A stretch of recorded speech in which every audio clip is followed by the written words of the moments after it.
You are the head of a notorious disorganized crime family. What crimes are you committing?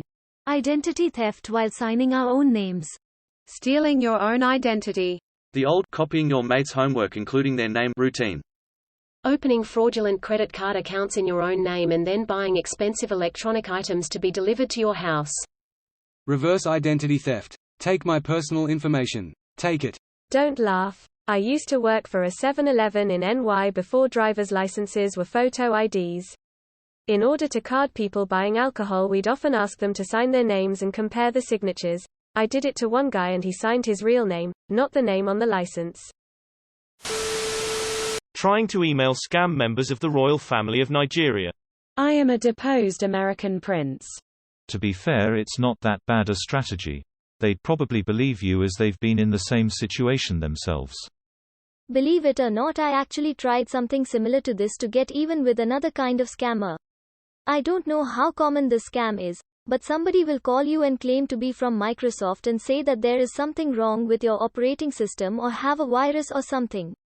Then they try to give you verbal instructions about something they want you to do on your computer that presumably would give them remote access to it. I don't know exactly. I wasn't dumb enough to fall for it. Anyway, these guys would call every few days and at one point I got sick of it, and the next time they called I launched into the entire sales pitch of the Nigerian prince. I told them that I'm really glad they called because I need their help. I told them I'm rich, but my money is stuck in Nigeria. Yes, I even said Nigeria and that I'd give them a cut if they blah blah blah, you know what they tell you in those emails. Well, at first he totally fell for it. He was getting all excited about a big payday, then I heard someone on his end start talking to him in another language. He had an Indian accent, so I assume it was Hindu or Punjabi or something like that. Obviously I didn't understand what he was saying, but I heard the guy the first was talking to say Nigeria to whoever was talking to him, and that guy started screaming at the dude who called me. After that he promptly hung up. I felt really good about myself for a while, and got a good laugh out of it. I'd like to say that they didn't call me anymore after that, but they did for a while. Saying the same old shit about being from Microsoft. Interesting side note: lots of scams, although definitely not all, run on a scam within a scam model. For instance, in Nigerian 419 scams, the reason you're not supposed to talk to anyone about what you're doing or tell your bank, friends, etc. is that it is technically illegal. You're going to profit, but you need to keep quiet since you are part of their scam to run away with the royal riches of Nigeria. The idea that the mark is part of a scam and therefore has to avoid the usual above board methods is a feature of many scams. Another approach is for the con artist to appear bumbling, so the mark thinks they are scamming the con artist. Both approaches help someone from taking suspicions to the police or checking with others about shady dealings. Trafficking jam. Where'd you learn how to smuggle a goddamn crackerjack factory? You joke, but, a while back, there was a few million worth of maple syrup that had gone missing. I wonder if it was the same set of criminals that made steaks disappear, with some hot tubs. We do art forgeries, but none of us has any skills beyond stick figure drawings. Even our sculpture fakes look like stick figures. Chris Christie has entered the chat. Took me a second. We're opening up boxes of meal replacement bars and individually reselling the bars that say not labeled for individual resale. And ketchup packets, too. Then sell one bar to 2 people. 2 people are not an individual right. Have you absolutely no shame? Yes, officer. This one right here.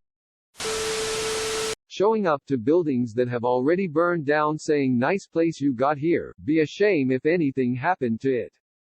Your goons are just a bunch of contractors and you fix up the houses for the owners.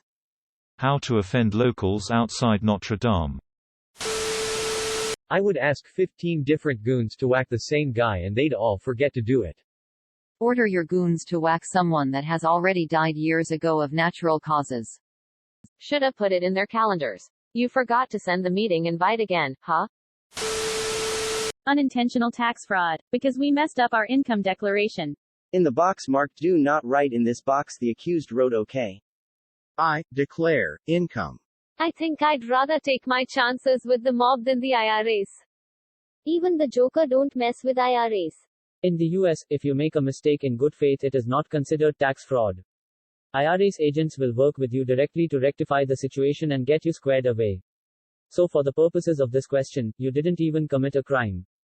I'm just go ahead and get all serious in a joke thread. No such thing as unintentional fraud. Fraud, by definition, requires intent to deceive. Before you make assumptions, I am, in fact, fun at parties. You actually cannot have unintentional tax fraud. You've even failed at doing crimes. Actually, that was a huge problem here in the Netherlands. Lots of innocent families were portrayed as fraudsters. My family as well, we got money from the government for school care, but we were fraudsters, so my parents had to pay all that money back, which was around 10k. The tax authorities took no action, neither did politicians and judges. As it became clear what went wrong, our whole government stopped.